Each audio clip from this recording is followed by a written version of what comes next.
Bien le bonjour à tous, aujourd'hui petite vidéo, comme j'avais dit sur certains groupes Facebook, des nouveaux siégeurs micrométriques de Shelly. Je les ai achetés directement sur Naturabuy en passant par Estot Parati, que je remercie au passage, parce que toujours aussi sérieux, et puis ils proposent énormément de pièces pour les presses-lits à un prix vraiment très très abordable. Donc encore une fois, merci à eux. Je suis pas sponsor, hein, mais quand c'est du bon, il faut savoir le dire aussi. Donc merci à eux pour ceci. Alors, les voici, les voilà. Ils sont sortis il n'y a pas très longtemps aux États-Unis. Ils en avaient fait la promotion. Et puis je me suis dit, bah, ça sera l'occasion de tester parce que à 30 euros, 27 euros sur Naturabuy, donc ça doit faire une 25 euros par siégeur et je pense encore moins cher aux États-Unis. Euh, c'est à tester honnêtement. Honnêtement, c'est à tester. Donc ça ne vaudra pas forcément du RCBS, du Liman ou autre, mais pourquoi pas. Donc on aura besoin forcément du siégeur certisseur d'origine. Et moi, donc, il y a ici pour les armes longues, qui nous vient donc dans une boîte pochette de tout ce qui est plus standard.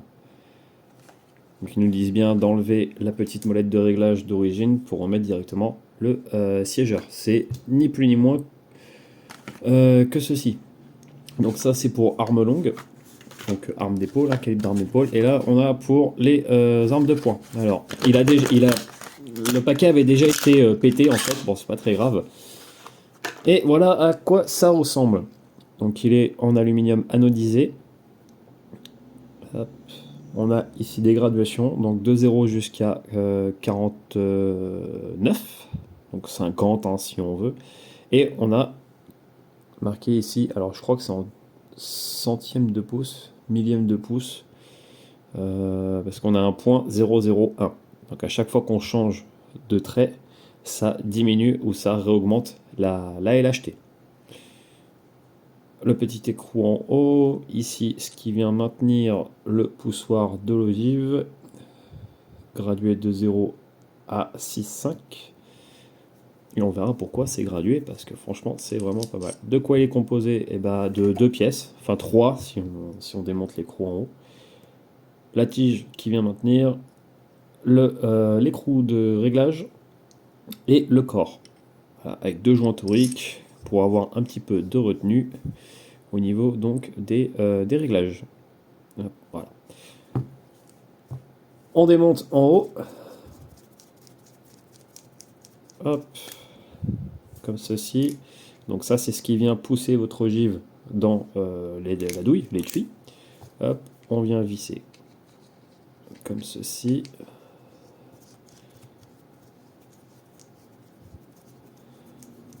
Pas besoin de serrer à la clé, hein, bien qu'il y a deux ici, deux méplats pour pouvoir serrer à la clé, ça sert à rien. Tant que c'est réglé, c'est réglé. Donc ça va venir comme ceci. Et en fait, le but, on va devoir régler maintenant via ici. Pourquoi en fait c'est micrométrique entre guillemets. C'est simplement qu'en fait, on va avoir un réglage beaucoup plus précis qu'avec la vis d'enfoncement d'origine. Parce que d'origine, on savait pas, on savait à peu près quand on connaissait notre outil, alors que là, on voit vraiment où est-ce qu'on en est grâce aux graduations. Donc c'est beaucoup plus précis. On va voir comment on le règle. C'est tout simple en fait, c'est exactement comme si on réglait avec ceci, sauf que là, c'est, comme je l'ai dit, plus précis. Allez, on voit ça sur la presse. Donc avant tout, j'ai préparé quelques ogives XTP de chez Arnadi, qui sont en 124 grains, mais beaucoup plus précises. Donc j'ai déjà fait mes charges, etc. Donc le plateau est ici. Hop. Là, on vient insérer directement. Alors je vais essayer de faire voir. Ouais, nickel, parfait. Hop, comme ceci. Hop, voilà. Et à partir de là, donc on se remet bien à zéro. À partir de là, on prend notre cartouche de référence. On sait que ça fonctionne. On fait monter le tout, comme ceci, à fond. Et là, on vient descendre en tournant. Hop, voilà, jusqu'en butée. Donc là, normalement, on est à peu près réglé. Pour ce faire, hop, on prend une cartouche qui n'a pas été refaite. Hop, on installe la douille avec la poudre et tout le bordel. Là, on vient placer l'ogive. Donc comme tout rechargement, on me dirait. Alors j'ai pas évasé sur celle-là, c'est fait exprès. Hop, là on vient, hop. Moi je sertis légèrement.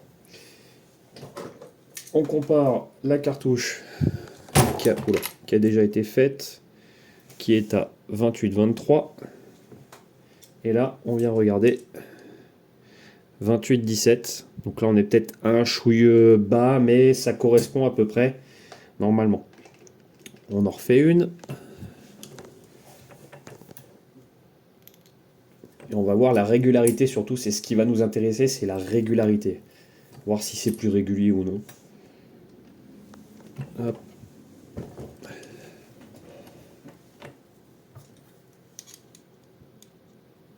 Ouais, on est à 12. On était à 19, là on est à 12. Ouais, on va voir pour la suivante.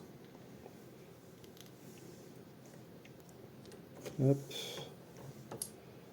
Et c'est simple en fait d'installation, c'est ça qui est bien, c'est qu'on se fait pas chier à tout régler derrière. Voilà, 12. Donc en fait on est plutôt pas mal. Bon, j'ai fait que 3 cartouches, hein. Sachant qu'en fait le problème c'est que moi c'est une ogive tête creuse. Et le problème c'est que la pointe ici n'est pas forcément des plus précises. Donc c'est pour ça je vais peut-être faire une moyenne sur 5. Et on verra ce que ça donne.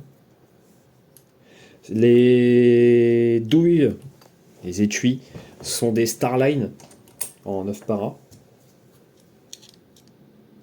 Voilà, je suis peut-être un chouille plus long. Mais ça correspond à ce que je recherche. Donc en fait, bah, il est déjà réglé. Ça, c'est top. Hop.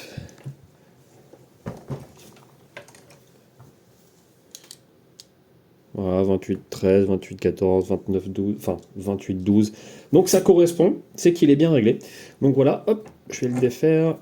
Je vous refais voir un petit peu l'outil à quoi il ressemble encore une fois. Alors c'est une vidéo très rapide, hein, mais c'est surtout pour donner un petit peu mon avis sur cet outil qui est plutôt bien fini d'ailleurs, franchement.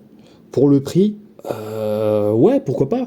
L'avantage, c'est comme je vous dis, si que par exemple vous êtes, je sais pas, un dixième de trop haut ou trop bas, bah, par rapport au réglage qui vous dit ici, par rapport à quoi correspond chaque trait, vous pouvez direct, tac, faire votre réglage de LHT beaucoup plus rapide qu'avec la vis standard. Bien que la vis standard, il ne faut pas cracher dessus, ça fonctionne très bien, une fois que c'est réglé, c'est réglé. Mais ça, c'est beaucoup plus précis et beaucoup plus rapide au niveau de vos réglages, vous galérez beaucoup moins. Est-ce que ça vaut le coup pour moins de 30 euros? Honnêtement, moi je dirais oui pour celui qui cherche un peu plus précis. Pour recharger le 308 par exemple, qui moi recharge le 308, oui ça je vais m'en servir parce que bah, je pense que je serai quand même bien plus à l'aise qu'avec le système bah, d'origine, même si ce dernier, comme je le répète, il fonctionne parfaitement. Donc bah voilà, j'espère que cette petite courte vidéo vous aura aidé dans votre choix. Moi, maintenant que je les ai, pourquoi pas. C'est pas indispensable, honnêtement, faut pas se voiler la face, c'est pas indispensable, mais c'est très très très pratique. Et honnêtement, pour le prix, pourquoi pas. Testez-le, moi je vous dis testez-le, moi j'en suis assez convaincu. Et voilà. J'espère que cette petite vidéo vous aura plu, et puis moi je vous dis à la prochaine pour une nouvelle petite vidéo. Ciao ciao tout le monde. On va voir la répétatibilité, je sais pas si c'est français, de mon réglage. Donc je souhaite aux alentours des 28-10. Alors je sais que la presse peut paraître de bouger beaucoup, mais je vais doubler mon plan de travail prochainement. Donc c'est normal, c'est pas très grave. Ouais, 28-13. Il faut savoir que, comme j'ai dit, le bout ici n'est pas forcément des plus précis à la fabrication, même si c'est du Hornady. Donc ces modèles-là, hop, voilà, ça reste l'endroit le moins précis d'une ogive. Donc c'est normal qu'il y ait quand même quelques petites variations, sachant que je sertis, hop, ouais, 28-12, 28-11, c'est quand même assez régulier, hein, mine de rien. Je vais en faire une autre. Ça peut paraître long pour certains, mais pour d'autres, ça peut paraître intéressant de voir un peu la capacité de ce petit outil au final. savoir est-ce que c'est plus précis, est-ce que ça vaut vraiment le coup. 28-11, c'est... Franchement, c'est pas mal, hein. Quand c'est bien réglé, c'est pas mal du tout.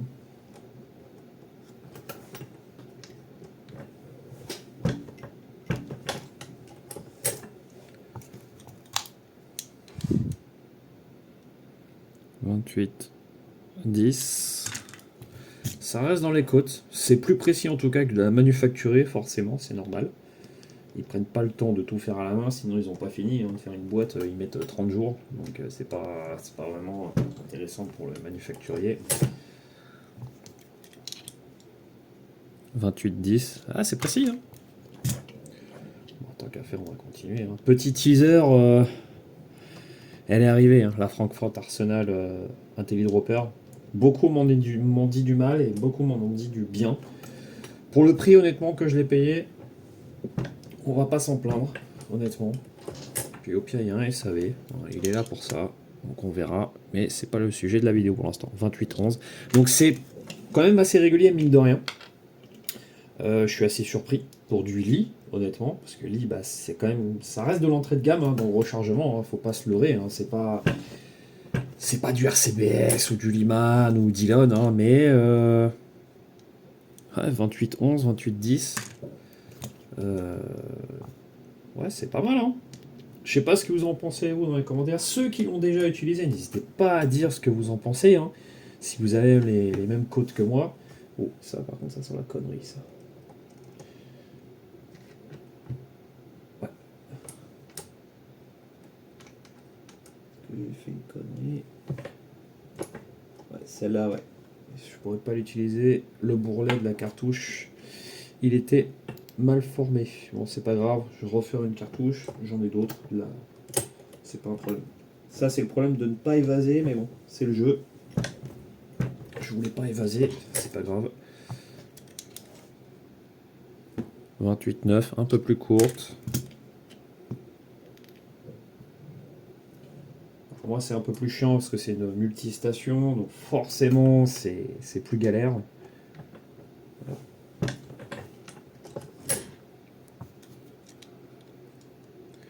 Voilà. 28-15. Ah, celle-là, un ch'touille plus long. Peut-être la repasser. J'ai peut-être pas assez mis de force. Ouais, 28-12, 28-11. Bon, on va s'arrêter là pour l'instant. Il faudrait que je refasse ça. Mais voilà, vous voyez vu que bon, j'en ai refait. J'ai fait 3 boîtes en tout. Hein. Je dois avoir à peu près 300 cartouches comme ça. C'est pour les tester. On verra ce que ça donne.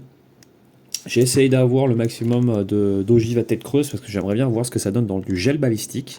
Alors, je sais que c'est pas donné, mais je pense que ça peut faire l'objet d'une petite vidéo très sympa de voir l'expansion d'une cartouche, etc.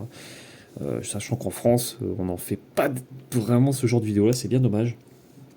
Donc voilà, on va passer à la suite. Donc, une fois qu'on a fait les PA, on va faire forcément les armes longues. J'ai commencé mon rechargement parce que j'ai trouvé de la SP7. Alléluia, ça revient en stock. J'ai aussi rechargé en N150 Vitaguri. Et bien sûr, la RS52, le tout sur du calibre 308. Là, je vais faire la démo. J'en ai refait 10 avec de la SP7 et de la 175 grains à la poix. Donc on va voir un petit peu la constance de la LHT sur le siégeur lit, le nouveau. Sur, bien sûr, donc les armes longues. Alors, vu que c'est de la 175 grains, j'ai pris ma LHT et je suis à 72,75 mm. Seulement, il faut savoir un truc, c'est que je n'ai pas encore acheté l'outil Ornadi qui permet de prendre vraiment au niveau de la prise de rayure de l'ogive. Parce qu'il faut savoir que chaque ogive, chaque marque d'ogive, de toutes les marques qui soient, de forme, etc., de type d'ogive, la LHT va différer par rapport au type d'ogive, etc. Donc, moi, je prends à la pointe. Je le sais, je suis très bien conscient qu'il ne faut pas prendre la LHT d'une arme au niveau de la pointe, mais au niveau de l'ogive. Voilà, tout simplement. Donc pour ce faire, on enclenche ceci. Moi je vais virer l'amorceur. Je mets ça dedans. Je vais augmenter ma LHT volontairement. Hop. Donc je siège mon ogive et je vérifie donc ma LHT. à la pointe, malheureusement, je le sais, c'est pas bon, mais c'est pas précis, mais je n'ai pas l'outil encore, donc je fais avec ce que j'ai. Donc là, je suis à 73,22, je suis trop haut. Je réduis donc ma LHT, je vais me mettre ici. Donc on tourne dans les sens des aiguilles d'une montre pour réduire la LHT, et on tourne dans le sens inverse des aiguilles d'une montre pour augmenter la LHT. Hop. Alors, sur ma presse, vu que c'est du 308, j'ai mis donc le boulet de puller au cas où si c'était trop bas, et j'ai mis le sertisseur de Shelly qui est fourni avec les kits de rechargement. Donc 73,04, je suis encore trop haut. On va redescendre 73,04, on va se mettre à peu près ici. Hop, on redescend un coup. Ça peut être un peu long et fastidieux, mais c'est le seul moyen qu'il faut qui est actuellement pour rester à peu près précis. De toute façon, là c'est des cartouches test. Je ferai bientôt, bien évidemment, une LHT beaucoup plus précise quand j'aurai l'outil Ornadi, quand je l'aurai tout simplement acheté. Pour l'instant, ma priorité c'est, comme j'avais dit dans une précédente vidéo, un 1911 A1. Un A1 ou une copie du M45 de chez Colt, vu qu'il est introuvable, donc autant prendre la copie. Donc ça devrait venir d'ici pas trop longtemps, je pense, si les économies le permettent. Et à la suite de ça, je le verrai pour prendre bien sûr l'outil Ornadi, parce que je tire pas souvent la 308, mais quitte à avoir quelque chose de propre, autant l'avoir de suite. Donc là, je suis à 72-76, c'est acceptable. Je vais, hop, sertir, et vous allez voir un petit truc, c'est que sur le sertisseur lit, alors je ne sais pas si ça le fait avec les autres, ma LHT va réaugmenter un petit peu. Hop, je sertis. Tac, ici, je tourne, et hop. Et normalement, donc, oula, 72-76, et là, on est à 72-79. Vous voyez, ça a réaugmenté légèrement. Donc là, je remets un petit coup de siégeur. Normalement, ça devrait être pas trop mal. 72, ouais. Comme je vous ai dit, la LHT, elle n'est pas ultra précise en faisant ça, cette méthode au niveau de la pointe. Donc 72 pour 72-75, ça va. Ça reste correct, on va dire. Donc là, hop. Là, celles-ci, elles sont chargées à la SP7 pour prendre les mesures des vitesses, vu que je recharge avec Gordon Reloading Tool, donc GRT, hein, tout simplement. 72,85. Ah, c'est curieux, hein, c'est... À moins que ce soit moi qui ai mal descendu le bélier, enfin monté le bélier. 77, 78. Je les sertirai après. Je veux juste voir si c'est possible de répéter, d'avoir une LHT précise, sans toucher au siégeur. Sachant que tous les étuis, 78, 78, je mens pas, hein, il n'y a pas de coupure de vidéo. Je recorrigerai de toute façon mes cartouches après, c'est vraiment pour voir si c'est possible d'avoir quelque chose de très précis. Là c'est beaucoup moins précis par contre. 72,93, c'est bizarre. Après c'est peut-être moi qui manipule moins bien le bélier. Non, 88, voilà, 89. Donc là on était à 79, donc déjà celle-là elle est plus grande. Et c'est là où ça devient chiant, parce que tout simplement qu'après il va falloir redérégler tout le bordel. Est-ce que c'est vraiment bien pour les armes longues? Je sais pas. 77, là c'est pas mal. Après si on en a une tous les je ne sais pas combien, à voir.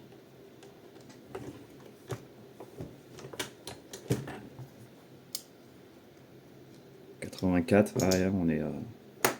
c'est pas ultra précis honnêtement. Hein. Autant sur les PA ça reste correct honnêtement, mais autant sur les armes longues, je suis dubitatif. 89, 90, ouais, ça fait un peu chier quand même. Bon après c'est un outil à 25 balles, hein, on va pas lui en demander trop non plus. C'est pas une presse RCBS ou autre, c'est pas fait pour faire de la précision de base. Donc il y a peut-être des jeux, voilà, 78.